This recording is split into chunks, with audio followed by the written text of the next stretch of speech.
A man is repairing a car. Suddenly, he discovers something shocking. As the paint starts to come off, the metal underneath shines like gold. The more he scrapes, the clearer the golden surface becomes on the car door. Not believing it, he quickly opens the hood and rubs it hard. Then he realizes that the old, junk-like second-hand car he bought is actually made entirely of pure gold. Overwhelmed by this unexpected fortune, he goes crazy with happiness. He quickly repaints the exposed parts so no one gets suspicious. Then he cuts a small piece from the exhaust pipe, thinking he should first test the gold's purity. He makes a gold ring and takes it to a pawn shop. Seeing his poor condition, the shop owner treats him rudely and tests the gold carelessly. But when the report comes, he is shocked. It is the purest gold available in the market. The owner asks where the gold came from. Nervous, the man lies, saying he found it somewhere. Unable to question him further, the owner takes his number and says he will buy as much gold as he has, offering the highest market price. After getting money, the man goes straight to his girlfriend, Anna. She was about to break up with him because she thought he was a failure. But seeing the money, her attitude changes, and they start spending lavishly. However, they don't know that the most dangerous mafia gang in the area is searching for this gold, and the pawn shop owner is actually one of their men.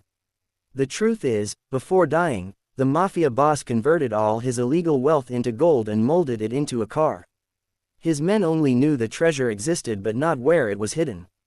Because of this, the boss's grandson, Away, becomes a suspect.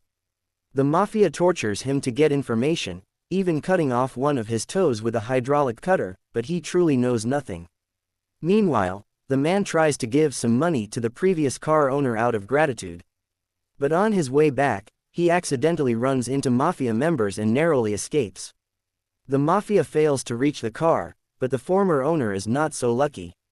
At the same time, a loyal servant of the old boss arrives in time, and Away escapes and runs onto the road for help. By chance, the man accidentally hits Away with his car. Panicking, he drags him into the forest, puts some money in his pocket, and tries to leave. Suddenly, the phone rings. It's the previous owner's phone. When he answers, a cold and terrifying voice speaks. The phone is now in the mafia's hands. From the pawn shop deal, they already know the gold is with him. Nearby, Away regains consciousness, and the call gets cut. Furious, the mafia boss orders the former owner to be killed. The man catches Away as he tries to escape, and after calming him down, they share their stories. They realize both are targets because of the gold. Despite the danger, they decide not to give up the gold and plan to escape together. The man takes injured Away to his girlfriend Anna's house and tells her everything, the gold car and the mafia chase. He asks her to run away with him, but she misunderstands, thinking he committed a crime, and calls the police. Both are arrested, but later released due to lack of evidence. After this, they trust no one and decide to cross the border to another country. But they don't know that a man who was in jail with them is actually a mafia informant. As soon as he's released, he informs the boss.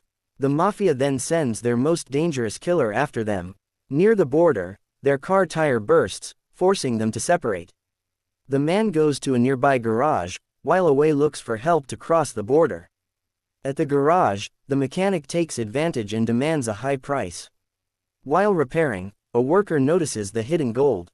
Greed spreads, and they beat the man unconscious. Meanwhile, Away seeks help from a street vendor, but the vendor doesn't take him seriously. Suddenly, border police arrive for random checks. Sensing danger, Away cleverly pretends to be a foreigner, confusing both the police and the vendor, and avoids trouble. Grateful, the vendor promises to help him cross the border.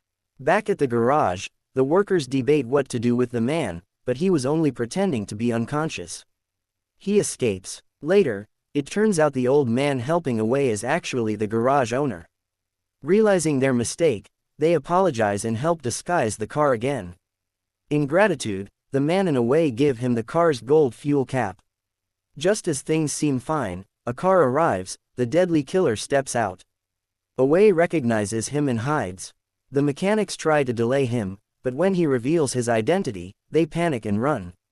Instead of chasing them, the killer uses a rocket launcher and destroys a nearby building. Terrified, the man and away escape in the car, but the old car can't go fast enough. The killer catches up and starts shooting. While escaping, they accidentally reach a cliff, and the car falls into the water below. The killer continues pursuit, but the police arrive and arrest him. Meanwhile, the gold car begins to sink. The man and away struggle to remove water from it. After great effort, the car floats along the current and reaches another country's shore. They call a tow truck and pull it out. And just like that, the lives of two unlucky men change forever, from a second-hand junk car to unimaginable wealth.